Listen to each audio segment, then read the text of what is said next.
आता अनेकांच्या पतंगी तर कापल्या, ठीक आहे.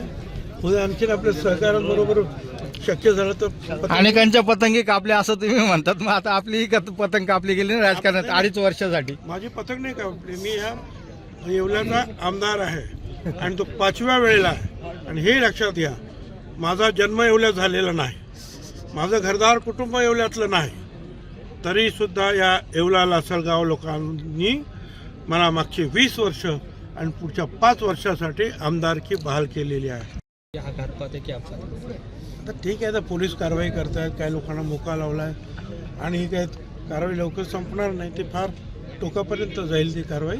आणि मुख्यमंत्र्यांनी अश्योर्ड केलं, ते होम मिनिस्टरसुद्धा आहे, की कुणाला याच्यातून काय सुटका मिळणार. साहेब, शेवटचा प्रश्न. बीड परभणीचं वातावरण हे दहशतीचं वातावरण असून महाराष्ट्रामध्ये द्वेष पसरला आहे. ही परिस्थिती पुन्हा आणण्यासाठी शरद पवार साहेब हे मुख्यमंत्र्यांशी बोलणार आहेत. असं आहे की एखाद्या जिल्ह्यामध्ये अशी परिस्थिती झाली असेल किंवा एखाद्या तालुक्यामध्ये, याचा अर्थ संपूर्ण राज्यात झाली परिस्थिती असं काही मी म्हणत नाही. आताच मी शेगावहून आलेलो आहे आणि तिकडे काय अशी काही परिस्थिती नव्हती साहेब. ठीक आहे, पण कुठेच हे घडता कामा नये, कुठल्याच गावात हे होता कामा नये साहेब, त्याच्यासाठी आपल्याला काळजी घेतली. माणिकराव कोकटे वाढता कामा नये. माणिकराव कोकटे असं बोलले की मी भुजबळांवरती काहीच बोलणार नाही. काय कारण? आणि संपला विषय. वेळ पडला मी की काय त्यांचं बोलणार मार्गदर्शनही नाही. घेईल, वेळ पडला त्यांचं मार्गदर्शनही घेईल असं.